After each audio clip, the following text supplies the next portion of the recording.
ini adalah perusakan demokrasi oleh seseorang yang namanya Jokowi itu. Siapa yang membantah poin itu? Silakan. Ya, di mana ngerusaknya? Ya, iya. Partai politik mengajukan calon, masyarakat memilih calon. Ya, di mana rusaknya? Menurut saya apa yang terjadi pada hari ini sama dengan pemilu-pemilu sebelumnya. Ya, itu di mana sama, rusaknya? Ya itu cara berpikirmu yang rusak itu, kayak. Lo ya enggak, di mana rusaknya? Tunjukkan rusaknya di mana? Partai politik mengajukan calon. Ya, semua calon punya potensi untuk menang, rakyat memilih.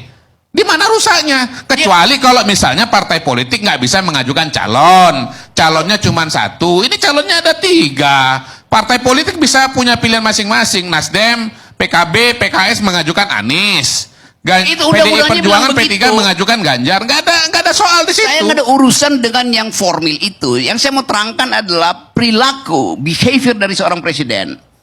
Kita mengerti bahwa apa itu demokrasi? Demokrasi is the... Gini loh, demokrasi itu. No. Orang bilang demokrasi, tetapi kan ada persahabatan dalam demokrasi itu. Itu dasarnya kan? Gini, demokrasi itu adalah sebuah sistem politik di mana ada kontrol. Kontrol itu ada partai politik yang beragam. Ada lembaga eksekutif, yudikatif, Itu legislatif.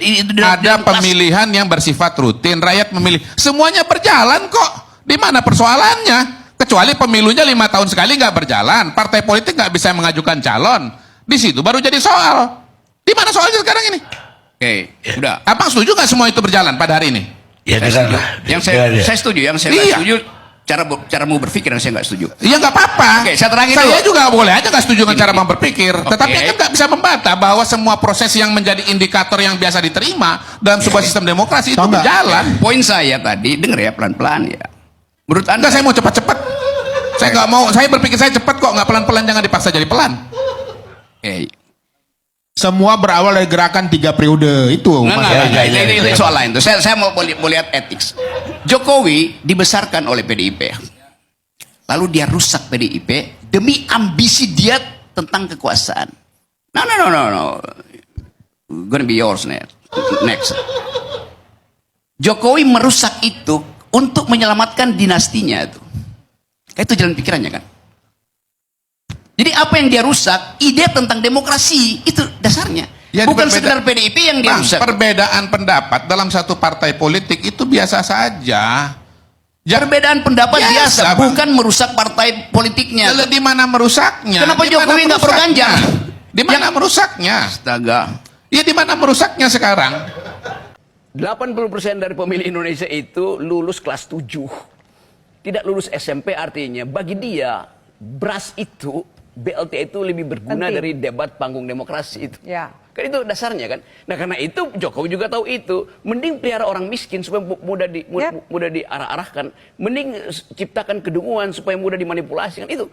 Jadi secara moral Jokowi ini melanggar 2 tugas konstitusi. Konstitusi kita cuma katakan tugas presiden lepas dari visi misi dia itu 1, pelihara fakir miskin, 2, cerdaskan kehidupan bangsa. Dua-duanya itu dia tidak lakukan. Karena dia menunggangi kedunguan dan menunggangi kemiskinan untuk memperpanjang dinastinya itu.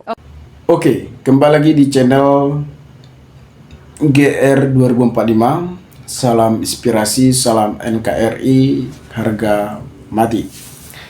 Tentunya teman-teman juga sudah mendengarkan sedikit perdebatan yang sangat seru dan sangat memanas antara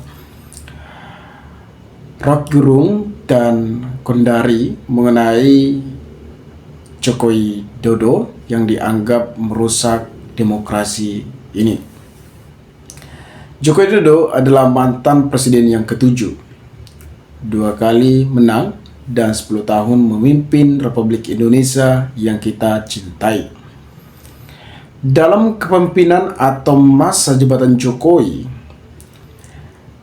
tentunya banyak perubahan-perubahan yang telah terjadi dilakukan oleh mantan presiden kita. Dari masuknya G20 dan banyak dikenal-kenal oleh negara-negara lain. Tetapi pada pencalonan Gibran pada 2023 2024 banyak pro dan kontra terhadap keputusan Jokowi yang memajukan Gibran sebagai wakil Prabowo Subianto. Prabowo Subianto pada saat itu masih menteri atau pertahanan atau disebut menteri pertahanan atau jajaran kepemimpinan Joko Widodo pada saat itu. Namun Prabowo Subianto kembali mencalonkan diri setelah 2 kali kalah melawan Joko Widodo. Namun sempat saya dengarkan Rocky Gerung menyinggung soal PDIP yang telah membesarkan nama Joko Widodo. Joko Widodo mulanya masuk ke partai PDIP. PDIP lah yang membesarkan nama Jokowi sehingga bisa menjadi Presiden Republik Indonesia sampai 10 tahun memimpin Republik Indonesia ini. Tentunya menjadi salah satu calon adalah harus memiliki partai yang mengusut atau merekomendasikan apakah ini bisa memimpin atau tidaknya.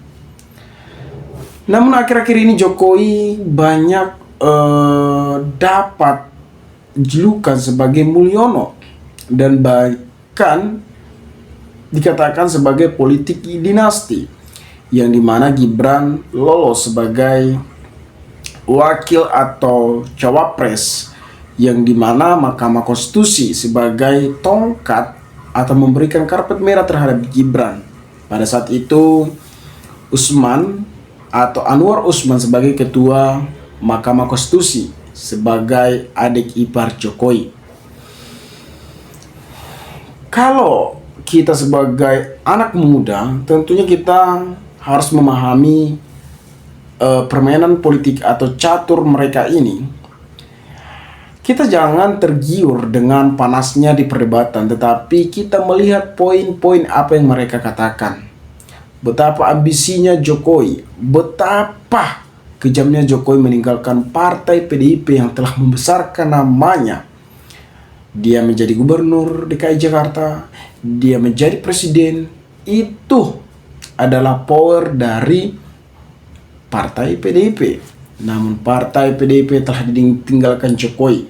Dan pada saat ini juga partai PDIP telah memecat Jokowi, Gibran, dan bahkan Bobi Nasution dan banyak lain yang telah berkhianat dari partai PDIP. Apakah itu layak dikatakan menjadi pengkhianat partai PDIP? Tentunya bisa dikatakan atau tidaknya itu tergantung perspektif atau pandangan teman-teman atau bagaimana tanggapan teman-teman. Sebenarnya kita cinta dengan Jokowi. Sudah memimpin Republik Indonesia ini, banyak perubahan-perubahan yang telah terjadi dilakukan oleh Joko Widodo. Namun kenapa Jokowi banyak akhir-akhir ini diperbincangkan atau banyak dikritik oleh saudara-saudara kita? Ya karena keputusan Jokowi yang melanggar hukum atau melanggar undang-undang. Ya kita sah-sah saja sebenarnya. Siapapun pemimpin Republik Indonesia ini ya sama saja. Banyak para koruptor atau yang merusak negara ini, yang merugikan negara ini. Kita bisa lihat keputusan Mahkamah Konstitusi, kelihatan keputusan KPK. Sedangkan kasus yang sudah benar-benar merugikan negara saja, mereka hanya dipenjara 6 tahun atau 5 bulan. Apakah itu etis atau itu tidak etis, teman-teman? Tapi kita tidak membahas seperti itu. Kita membahas hubungan antara Ibu Megawati dan Jokowi. Ibu Megawati adalah ketua partai PDIP yang dipercaya di partai PDIP. Tentunya partai PDIP ini sangat taat konstitusi. Ada soal isu-isu bahwasanya pernah Jokowi meminta kepada Ibu Megawati untuk maju lagi atau memperpanjang jabatannya 3 periode, namun Ibu Megawati menolak mentah-mentah karena Ibu Megawati taat konstitusi dan tidak mau melawan konstitusi. Itulah partai PDIP yang sangat konsisten. Makanya saya juga justru menyukai partai PDIP. Walaupun banyak masyarakat tidak suka dengan partai PDIP, tetapi partai PDIP adalah partai yang sangat besar yang melahirkan generasi-generasi pemimpin-pemimpin, dan banyak juga para menteri-menteri, para pejabat-pejabat yang lahir dari partai PDIP. Salah satunya adalah Jokowi. Walaupun Jokowi telah meninggalkan partai PDIP. Lensarnya Jokowi sebagai Presiden Republik Indonesia, kita bisa lihat apakah kegiatannya. Tentunya Jokowi pada saat ini juga pas di pilkada juga sibuk untuk mempersiapkan Gibran di tahun 2029.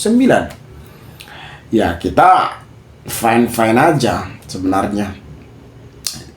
Kita bisa lihat pandangan Jokowi terhadap kedepannya, bagaimana hal-hal yang harus dibangun oleh Jokowi. Ya, mungkin teman-teman juga paham lah apa yang disampaikan oleh Rocky Gerung dan Kondari, walaupun Kondari telah mesekap oleh sekat Rocky Gerung. Nah, teman-teman, mungkin sekian video ini. Jika ada pertanyaan atau tanggapan teman-teman, maka berikanlah tanggapan dan kolom komentar agar kita bisa saling tukar pikiran satu antara lain. Salam inspirasi, salam NKRI, GR 2045 melaporkan.